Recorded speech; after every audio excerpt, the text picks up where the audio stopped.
terms of time, in terms of what happens when we get storms, when our very infrastructure that we have to live on is shifted and changed.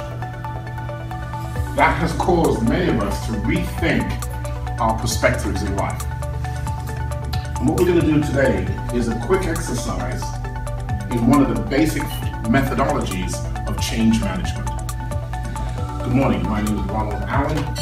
I'm a co-owner of ManagingChange, an LLC, MBE certified in the state of New Jersey, and we deliver improved performance for your employees in technology integration, customer service, communications, and retention.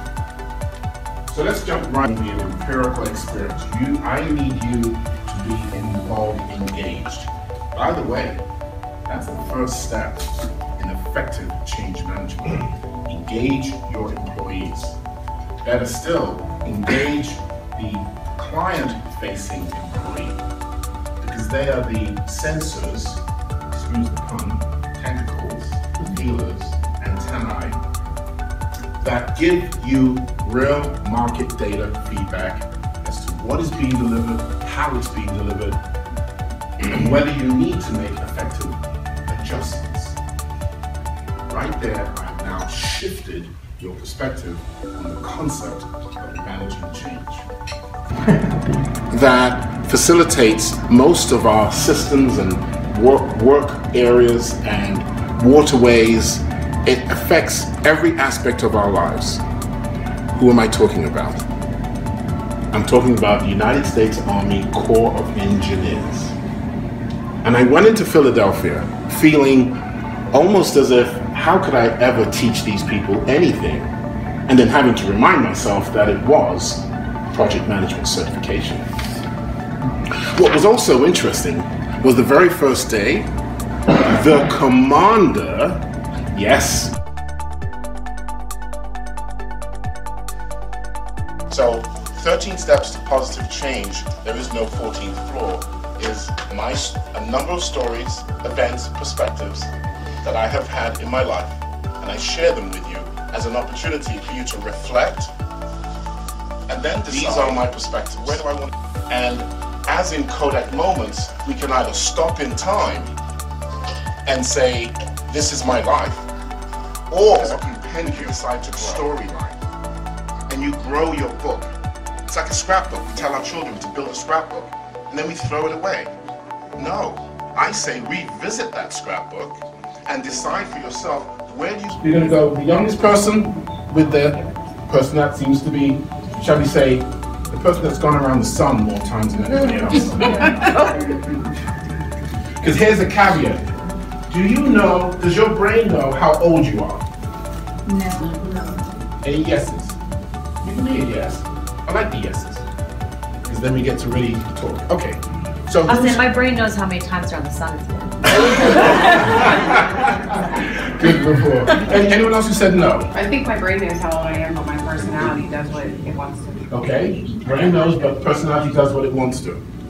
No, the brain doesn't. Why do you say that? I think because sometimes, well, we can be immature, we don't know it. Like the immature is a mindset. Immature also is a way of being creative. You know, when you go and see young kids and they're just full of enthusiasm, they're not sure why, but they're full of enthusiasm. That can be infectious. That can get us past frustrations. That can get us past a situation that my wife and I experienced the other day where she almost died. And I had to revisit a time when my mother almost died, and I said, it's okay. Because guess what? None of us are getting out of here alive. That's a reality. You accept it. Once you accept something, you can move on. It's a defense mechanism that allows you to move on with your life. No. So the objective, sorry. Okay, no, please, this is open conversation, okay? But I'm not in control here. So, what I'm going to ask you to do is, I know.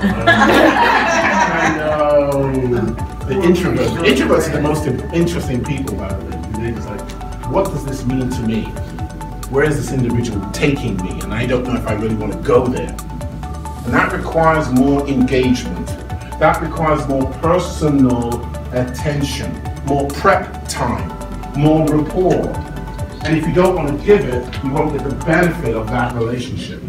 So therefore, if you're not ready to give it, stop BSing yourself, right? Don't put yourself in that position to have that friction, okay? So again, let's join together as you're gonna go, elders, and I want you to talk about what you've written down.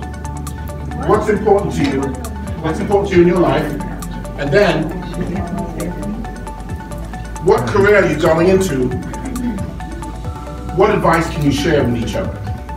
And if you don't know, make something up. I know, you think I'm kidding, right? This is the creative side of this. I want you to make something up that makes sense. Make something up that makes sense. Because remember, social media is telling us all this noise, right? And are we believing it? Okay, well, if we're not believing it, then we have interpreted that for a purpose for our outcome.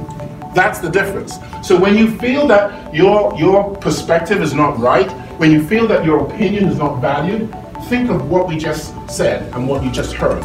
Among people that most of you haven't really known each other, right? You just go to school, you come and go. But listen to a sample population of people that have just said social media is bonkers. That's what you just said. So going forward with that in your career, in looking at what is important to you, you identify, you give it meaning, all right? I'm gonna give you 60 seconds to do this. You ready? You're gonna basically go bump, bump, bump, bump, bump, bump, and two middle people will talk. 60 seconds. What's important to you? We've written that. Coming out of mortgage banking 20 odd years, to me, the freedom to work in an environment where I'm not micromanaged is everything. It's really everything. Even to a point of financial detriment. Well, that's the rub, right? That's the rub. People will say, well, I can't because I have bills. I can't because I have children. My children need me. I can't because I'm a caregiver. Well, I'm a caregiver. My mother, 6 years, incontinent. Do you know what kind of relationship that is? Flipped? Yes. To go from youngest child to where you're washing your mother? Yes. Understand that. I told you this is mapping your mind for success, not Mary Poppins, Peter Pan. Okay? This is the real deal. I come at you in that fashion. So too with my wife. To the point is that we put her mother, my mother-in-law, out of our house twice. She woke my wife up 2, 3 o'clock in the morning and said, I want breakfast. I said, you didn't do that when you're in your house.